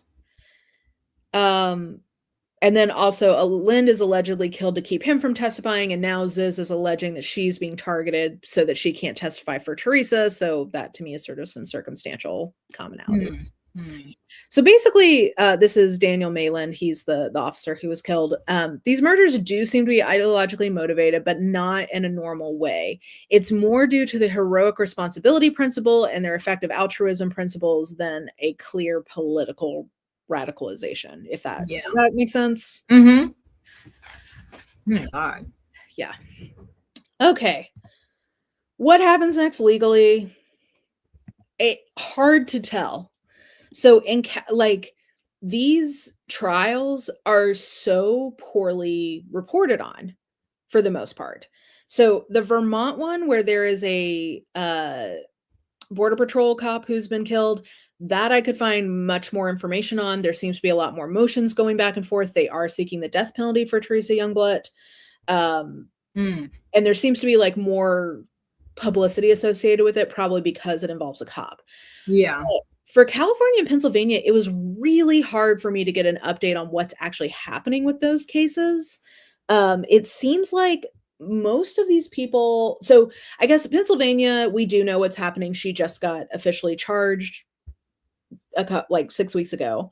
So that is moving forward, but she has, in the tapes, she has co-conspirators, and I don't believe that we know who they think that is. I don't think they've been charged. I couldn't find any evidence of that. If people know what's happening, I definitely would be interested if people want to share that in the comments. But I couldn't really find what's happening beyond her on that one, even though she is known to have co-conspirators since there's more than one person on the camera footage. And then California, very confusing. The original murder of Emma, that is still delayed. And it's because the two people who are charged, Alex Leatham and Suri Dow, both of them keep being found not competent to stand trial. So somebody mentioned Lori Vallow earlier. This seems to me to be a very Lori Vallow situation where like they're trying to rehab them enough so that they can stand trial. But I also don't know what's going to happen now that Charles Lind is dead, because that was their key witness. I guess if they join the trials, which maybe they will do, because the last I saw was in April for Max Snyder getting some kind of hearing. Maybe the plan is to join those trials together, but it's a little unclear to me what's going to happen on that one. Dang, that is so recent, so ongoing. Yeah, this is an ongoing developing story. No, I probably buried the lead there. Ziz is not MIA. So she was arrested along with Michelle in February of 2025 in Maryland. And she is being held on federal gun charges related to the Vermont shooting. So she has not been charged with murder at this point for any of this, which gets back to that sort of like Charles Manson component of like, she's not the one actually doing them, but she seems to be very involved in. But Teresa is in custody. Yes, Teresa's facing the death penalty. So, yeah. So that's where legally things stand. From what I can tell right now, watch this space because it seems like it's developing. Okay, we're rounding the bend here. Is this really a trans murder cult? I think this is an important thing to address because, well, we'll talk more about that in a little bit. But I do think that it is important to acknowledge that this is kind of a trans murder cult. Like, I get where that headline comes from. These are mostly trans people who are in something I think can fairly be called a cult who have committed murder. So I think it's okay to say that kind of this is a trans murder cult. But it is more complicated than that, and it does not neatly fit into the alt-right trans Tifa fear-mongering trope, which is why I think this hasn't been more publicized. Because if it did, you would be hearing about it. Oh, it would be everywhere. Everywhere. So the things that do fit this narrative, they are culty, for sure. They have a commune, they are ideologically kooky, and they are antisocial. Like I think that all fits into the cult-like or culty vibe. They are militantly vegan. They are willing to kill for their ideology. Most of their associates were trans or non-binary and saw trans identity as a part of their specialness. I didn't really get into this, but Ziz did basically say that she thought trans people were more likely to be able to do good because of the hemisphere thing. Like, it was complicated nonsense, but basically, like, there is some truth to the fact that they thought they were special because they were trans. Like, that does seem to be evident in her writing. And then the targets they have there is a politically charged target. Like, they did kill somebody on Border Patrol. Yeah. So all of that could fit into that kind of narrative, but they have more allegiance to technocratic stuff than to partisan politics, I think. Like, they're not really explicitly like left wing, and in fact most of the people who are associated with the movement are right wing. Like, the political names that come up in this are like Elon Musk and Peter Thiel, and like, you're not seeing like George Soros or I don't know, Mandani or whoever the left-wing boogeyman is. They're not really coming up in this story. They don't really have an emphasis on social justice. In fact, they think that it's more ethical to worry about future people than current people. Yeah. So they're not really there's not sort of like a left-wing ideological component here.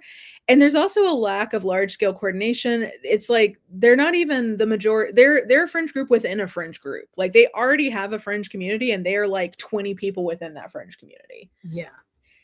And then most of these targets are personally motivated. Like, most of these are not like the Border Patrol one is really the only politically charged target they had. Like, most of these are people they knew or people that they wanted something from or were, caught in the crossfire. So I'd say, oh, my alignment got messed up. Despite my evidence to say that this doesn't fully fit is despite all of the juicy ingredients, the story is too nuanced to be effectively narratively flattened by the right. It hasn't been converted into widespread propaganda fodder on outlets like Fox News. Like if this was really a trans murder cult, like we were just saying, you would have heard all about it already. Everywhere. Yeah. So I think that that's not really the right liner. My one liner is an AI techno death cult. Yes, much better. Because I even think, just trans murder cult, they would fucking love. They would eat that up. oh, yeah. Oh my god. They move over Hassan Piker. They would stop talking about him and just be talking about the trans. Right? AI techno death cult. Mm-hmm. Yeah, correct. And then, okay, so wrapping this up, what can we learn from all of this? I think something like this was bound to happen because we have three potent ingredients. We have a new technology that's scary, we have economic uncertainty, and we have a changing culture. That equals weird shit, in my opinion. AI impact so far, almost $2 trillion have been invested. Globally, since 2023, about 300,000 jobs have been lost, directly attributable to AI. And by 2030, AI will take up as much water as 1.3 billion people use yearly. So this is a disruptive and scary to people technology. Yes. Economic trends. Wages have not grown in 30 years in the US when you factor in inflation. And 25 million more people since 2000 are living within the 200% poverty line. Also look at the two-bedroom, like the reason that they're not living on this boat just because it's like quirky and fun. They're doing it because they cannot afford to live in a home. Like you do not take to the sea when your life is going great. Look, I have gone on Zillow for San Francisco, okay, and been like, let me get off of here. No, it's insane. It's crazy. I mean, at its height, it was like $4,500 a month for a 2-bedroom. So, economic trends are bad, and then we have more acceptance of LGBTQIA plus people for sure, but we also, since 2021's peak, acceptance from a moral perspective has been going down in the US. So legally, still about 3/4 of people believe that trans people should have legal equality, but morally, it was at 46% or 46%, and now it's at 38. For queer people, 80% of people under 34 believe that they should have full social and legal equality, but general acceptance has fallen from 71% to 62%. At the same time, though, we have almost 10% of people in the US identify as some part of the rainbow mafia, which is up from 3.5% in 2012. So, like, we do have more acceptance, but it's definitely a mixed bag, and it is a significant cultural change. So, like, it's not surprising that it's a mixed bag. Yeah. So with those ingredients, I think something like this was bound to happen. And the reason I think this is important is that I think that this is a story that hits at a lot of our current cultural fears and anxieties, and it also has a lot of potential to be weaponized based on some of the things that are in it. So if your uncle brings this up at a holiday dinner, I want you to have the details. And trans people are dealing with enough bullshit right now, honestly, without putting this on them as a community. This is an AI community thing, not a trans community. Yes. Sophie Cunningham, you dumb bitch. So, yeah. Do I have anything else? Oh, okay. Here's my takeaways, and then surely this has to be the end. Okay, yes. God, I've been talking for 2 hours. My takeaways are AI is scary to people. Yes. Scared people are scary. When uncertainty emerges, there are blank spaces, and people want them to be filled by something. Yeah. Even if it's cuckoo bananas. people crave community. I think a lot of this is about people's need for community and sense of loneliness being exploited. Mm-hmm. And then if you're marginalized, that is an accelerant to radicalization. Agree. So those are my takeaways. What do you think? Well, one, wow. Oh my God. Did not know this is where we were going. Also, didn't know how current this was for some reason. I was like, oh, it's something from the 80s or 90s or something. Mm-hmm. So that's crazy. There were so many twists and turns. And yeah, I just never knew where we were going next. But I think all your points are valid, especially because I mean, I'm terrified of AI or particularly what we have right now. Well, okay. I'm terrified of artificial intelligence as I have seen it play out in novels and films. Mm-hmm. And then I don't like the current LLMs that people are becoming reliant on. And then the inevitability, I don't know if it's inevitable, but the possibility of an actual artificial intelligence. I don't think LLMs are actually like what I'm thinking of as artificial intelligence. Like, sorry, I hit the mic. So yeah, I mean, if you think about anything, any group, there's always, like you said, it like there's like a central, like a problem or a thing, a impending doom or something, and people always want like an answer, an explanation, a thing to work for, like where will I go after this? I mean, not all people. I'm just like lights out, but it's wild, and I didn't realize the donations of like how much money they were getting from those people, but once you explain it, it makes sense. Yeah. And I hate it. Thank you. Yeah. Yeah. I think that aside from just like not wanting the story to get radicalized or like weaponized against people, I think this is like very much a story of our current moment. It's kind of like the way I think QAnon was the story of 2020. Mm-hmm. This feels like a story for now. Yeah, that's wild with the rational and the future good. Oh dear. Yeah.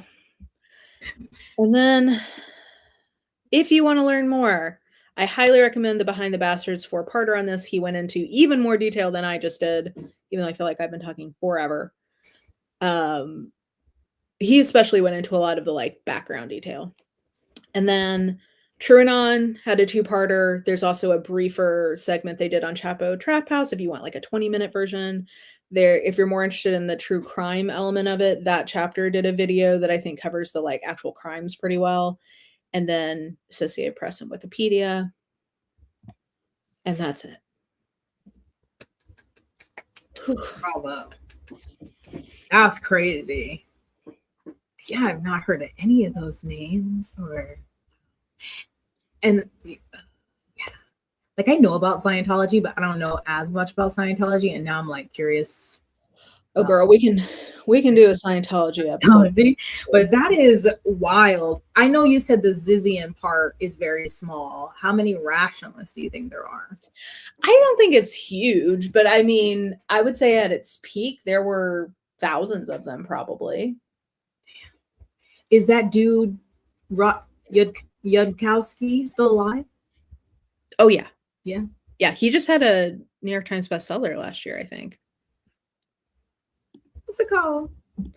I don't remember. He wrote it with some guy named Nate, I think. Interesting. But yeah, he's still, I think he's like a bitter Betty that they're not listening to him. That kind of is the vibe I get, but he's still around. Oh my gosh. Rationality. This isn't the new one, but this is Rationality from AI to Zombies by him. Kindle edition, 1,813 pages. Published by Miri. He is not a brief man. I was going to say, he needs an editor is my takeaway from this. What's his latest? Okay, if anyone builds it, everyone dies. Why superhuman AI would kill us all. Mm-hmm. With Nate Soares. Yeah. That one only says 272 pages. Nate by Little Brown. Wow. Yeah, I mean, like, that was a mainstream book. Damn.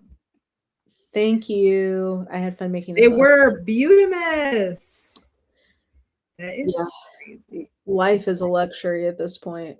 Honestly, you just never know what people are doing on this here internet and believing it's so vast, this World Wide Web. I know. I'm loving that so many people didn't know about this. I'm glad. I feel honored to be the one to break this to you, to put this into your consciousness. It's crazy because when that stuff like this comes up and I'm like, how did I not hear about this? And it's just on the normal internet that I'm like, it for some reason trips out my mind that there's stuff on the normal internet I've heard of, and I'm like, I can't believe there's also a dark web. I really don't want to go over there. Yeah. There's enough darkness on the non-dark web. Correct. I will stay here. Exactly. How informative. Wow. I'm glad I'm waiting for it to come up as a topic. I'll be like, hold up. I got the facts. Don't do that. Don't run with that.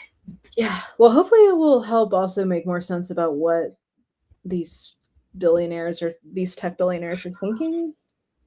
Because it definitely, when as I've been putting this together the last couple of weeks, and then I see headlines, I'm like, oh, okay. Like, I feel like I understand some of what they're doing a little bit better. Yeah. Although with those certain people, like especially Elandria, and then the rationalist and the theory of the AI is coming, we have to make sure it's good. I'm like, how do you do that? What is their plan to do that? Because any AI that's coming from these people ain't gonna be good. Well, that's why you need to go read that 1,000-page book from Miri. That's their whole thing. I have to read the sacred text so I can learn. Yes. I'm already, I've got to start working my way out of hell. I'm already in 2 in advance. I know. I am sorry that I've condemned you all to AI hell. That's my bad. I didn't that. No warning, you guys. Yeah, I'm sorry. That was like showing you the Ring video without your consent, and I apologize for that. Unbelievable. Oh, I'm glad that people have been excited for this. We have been teasing it for a long time. We're the wait. I'll put Scientology onto the list for some point of like my favorite kooky Scientology beliefs or something like that. Yes. And you did all those slides in Canva? I did. Damn. You're on a different Canva level than me. Well, I have like a 300 slide reference where I just went through a bunch of their templates and picked out the slides that I liked. And then I just go into that and I grab ones that do what I want them to. That's nice. So I did not build all those automations. I did not do that. I was like, oh my God. No. I the great, what is it? The good writers borrow, great writers steal, whatever it is. Great sliders steal. Wonderful. Bravo. Yes. Well, I feel like I have to go lay down. That's valid. I have to change because I have book club this afternoon. I've got to be ready for it. So. Oh, yes. I've had much hydration. So I'm like I know. I'm out of coffee and well, you worked hard giving us that information, so you need a rest. I do. Do we know what our next thing is? We do not. I could ponder on the topic, but yeah, I don't have anything off the top of my head. Well, once you finish Roni, I feel like we should do a tier ranking of all the housewives on that season. Oh my God. So this season, or so you said this season I'm on is the last good season. Should I watch the season after this? Well, that's as far as I've seen. Okay. So maybe we can stop there together. Okay. And we can rank all of the housewives. And we can I think that'd be a fun way to talk about this series as a whole. Yeah. Yes. So much. Ooh, there's so much. I know. Okay, well maybe that can be our next one. You can whenever you get through the current season. Yeah. Get that down. Yeah. Thanks, y'all. We'll be back. Thank you. Thanks for watching. Bye.